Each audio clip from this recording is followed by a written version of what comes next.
نحمده ونصلي على رسوله الكريم أما بعد فأعوذ بالله من الشيطان الرجيم بسم الله الرحمن الرحيم وأقيموا الصلاة وآتوا الزكاة وأقرضوا الله قرضا حسنا.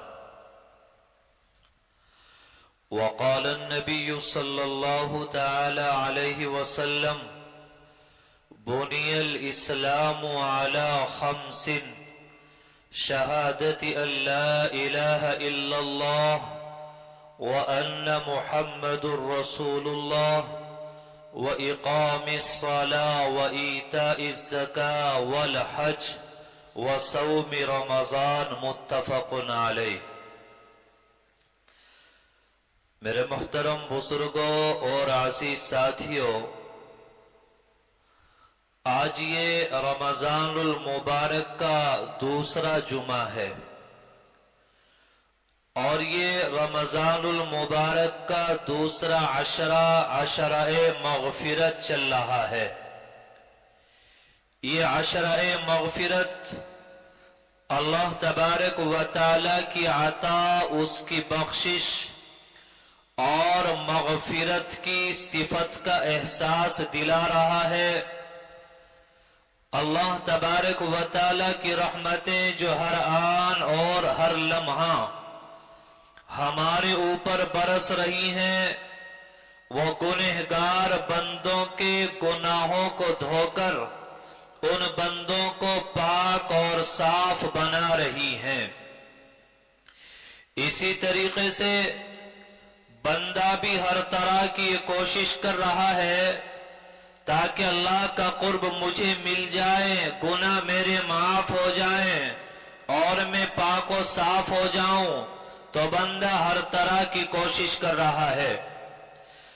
دیکھیں، ہمارے اس ملک ہندوستان کے اندر عام طور پر رواج یہ ہے کہ مسلمان رمضان المبارک کے مہینے میں اپنے اموال کی زکوٰۃ نکالتے ہیں، اور اس کے پیچھے مسلمانوں کی منشا یہ ہوتی ہے تاکہ ہمیں ثواب زیادہ مل جائے، کیونکہ رمضان المبارک کے اس مقدس مہینے میں اللہ تبارک و تعالی 70 گنا زیادہ ثواب عطا فرماتے ہیں. حدیث پاک کے اندر آتا ہے، حضرت سلمان فارسی رضی اللہ تعالی عنہ بیان فرماتے ہیں کہ نبی علیہ السلام نے فرمایا کہ جو شخص رمضان کے مہینے میں کوئی نفل عبادت کرے گا، اللہ اس کو فرض عبادت کے برابر ثواب عطا کرے گا، اور جو ایک فرض عبادت انجام دیتا ہے اللہ تعالیٰ اس کو 70 فرضوں کے برابر ثواب عطا کرتے ہیں. یہ زکوٰۃ کا ادا کرنا یہ کوئی نفل عبادت نہیں ہے، بلکہ جس طرح اللہ تبارک و تعالیٰ نے نماز کو فرض کیا ہے، اسی طرح ہر صاحب نصاب پر اللہ تعالیٰ نے زکوٰۃ کو بھی فرض کیا ہے. قرآن کریم کی جو آیت کریم آپ کے سامنے تلاوت کی، اس میں اللہ نے اسی فریضہ زکوٰۃ کو بیان کیا. آج مسلمانوں کا ایک بہت بڑا طبقہ وہ بڑی خوشی کے ساتھ اپنے اموال کی زکوٰۃ ادا کر رہا ہے، وہیں پر ایک بہت بڑا طبقہ وہ ہے جو زکوٰۃ دینے سے احتراز کر رہا ہے، اپنے اموال کی زکوٰۃ نہیں دے رہا ہے، اور وہ یہ سمجھ رہا ہے کہ زکوٰۃ ادا کرنے سے شاید مال کے اندر کمی واقع ہو جائے گی. یاد رکھنا مسلمانوں کہ اللہ تعالیٰ کا نیک بندہ بننے کے لیے 2 باتوں کا ہونا ضروری ہے. ایک بات تو یہ کہ بندے کے اور اللہ کے درمیان آپس میں گہرا ربط اور تعلق ہو، اور دوسرے بندہ اور جو اللہ کے بندے ہیں ان کے درمیان بھی آپس میں گہرا ربط اور تعلق ہو. تو اللہ تبارک و تعالی نے